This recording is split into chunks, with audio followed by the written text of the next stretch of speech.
So this is my pedagogical philosophy video. Essentially how this is going to work is I'm going to show a cue card. Cue card is one of the 12 titles. For each of them I'll have 1 to 2 readings. They'll either have impact my pedagogical philosophy in a positive way, being that I want to pick something up from it, or a negative way in that I saw something I didn't like in the reading and I want to go the other way. So the first one is the role of the teacher. For this one, I picked 2 readings. I picked the Collins 2011 and the Broderick and Leonardo 2016 readings. Both of them talked about essentially positioning of students, in that with the Collins article, it was more positioning the student is they are there to learn, and it's not really a community of learners, which is something I'll talk about later. But essentially, I want my classroom to be something where it's not I'm just the instructor and I put the knowledge onto them, but in an environment in where the students and I are learning as a team. And with the Broderick and Leonardo article, it talked about goodness, and I do not believe that it is up to the teacher to position goodness. In fact, when you position good, you also position bad, and that is just not something I want to see within my classroom. The next article is the role of the student. For this one, I chose the Rogoff Community of Learners, and within this, like I just said, I want it to be a learning experience. On page 213, they write, children and adults are active in structuring and shared endeavors, with adults responsible for the overall guiding of the process, and children learning to participate in management of their own learning and involvement. So I want to be there to guide, but not to direct, essentially. And the next session is relationship with the family. This was a section where I learned what I do not want to do, and I learned this through the Harry and Klinger 2006 article, which was just the one that was chapter 5. It was the construction of family identity, and the story that stuck out the most to me was Robert's mother, Jacynthia, in which the author writes, This mother was often described in very derogatory terms by some school personnel. While some acknowledged that she was polite and well-spoken, others focused on their knowledge that she had a history of drug addiction, or the fact that she had 9 children in all by more than one union.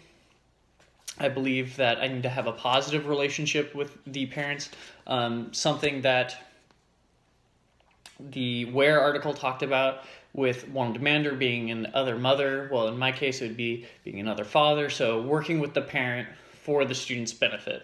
The next thing I wanted to talk about was the impact of context, and I'm looking at this as the classroom impact on behavior. The article that I chose to focus on with this one was the Weinstein et al. 2003 article. This one talks about different ways to organize the physical arrangement and establishing expectations for behavior.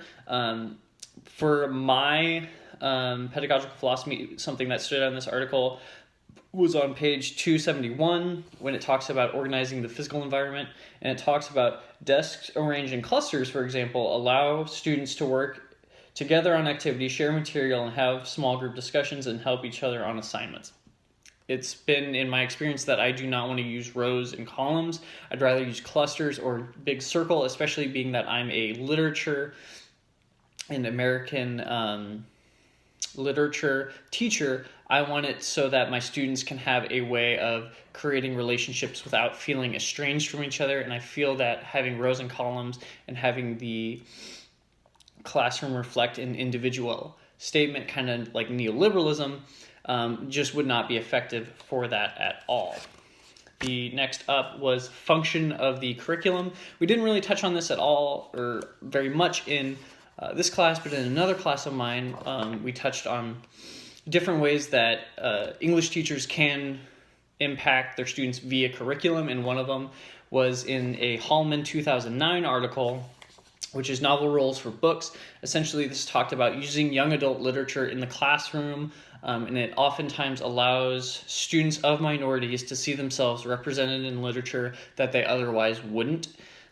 This does a lot for the students in that it gives themselves, they can see themselves in it.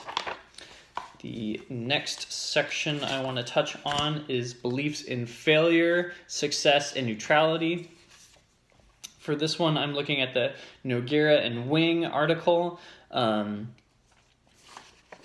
in which they talk about closing the achievement gap at Berkeley, and something that I wanted to challenge the idea of failure and kind of the social construction of what the normalization of failure is.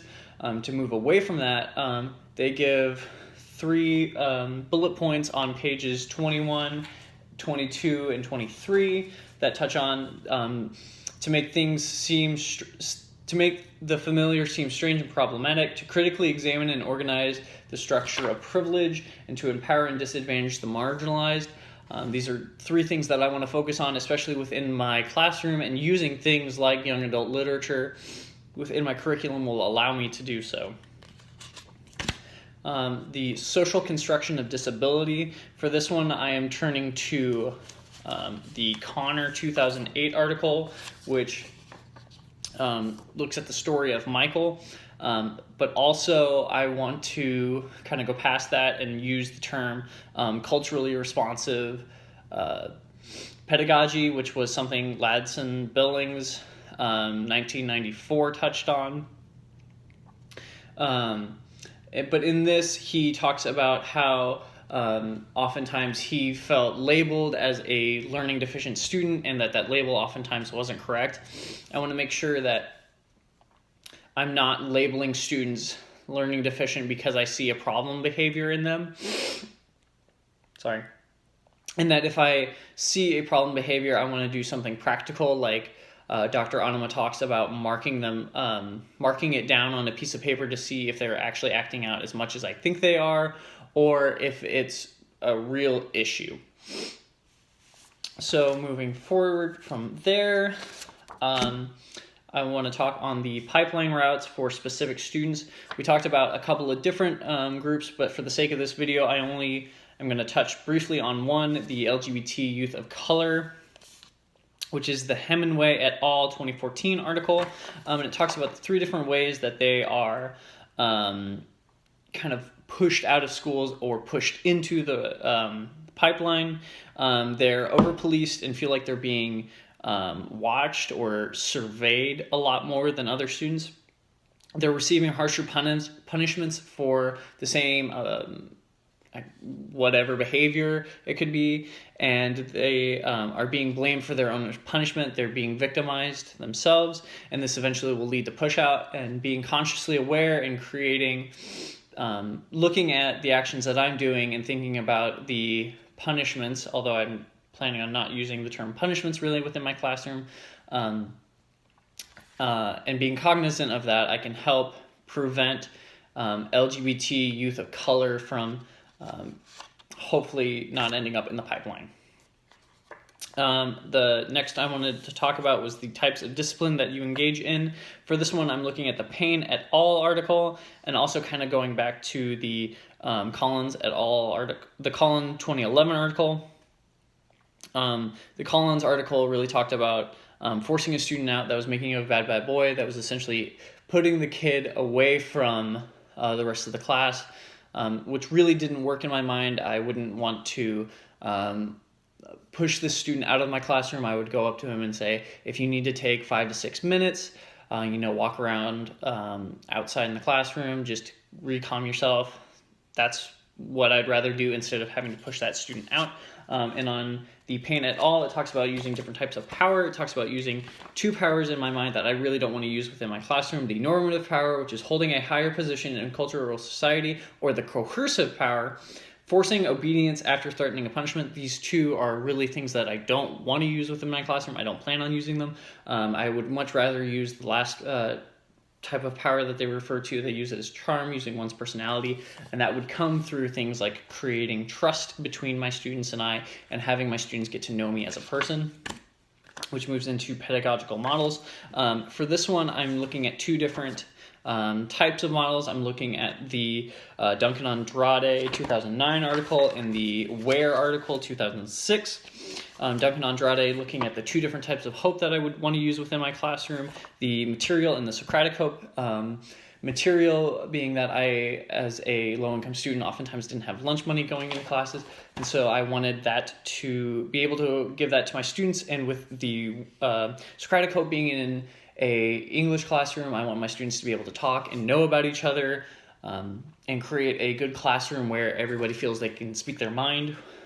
With the Where article, I see myself as being a warm demander, as a caregiver, but also I talked earlier about being the other father, and that being something that I believe very strongly in, and also belief about my students, so that my students know that I believe in them and that I want to set high standards for them, and I want to also give them high support. The relationship with students, I want to build trust. That really is talked about in the Gregory Ripsky 2008 article. Creating trust between students causes the students to be less likely to act out. That's something that they touched on page 345. So essentially, if my students trust me more, I will feel more comfortable, and I will also see them act out less. And the very last one, I'm going to get through this really brief. I don't have this article with me, but it's the Advancement Project 2014. And on page 3, it talks about the using restorative justice so that the victim and the wrongdoer are allowed a chance to sit and reflect. This is the type of discipline that I would want to use. This allows both people to see what happened wrong and both people to reflect on it and move past it. And that is my pedagogical philosophy.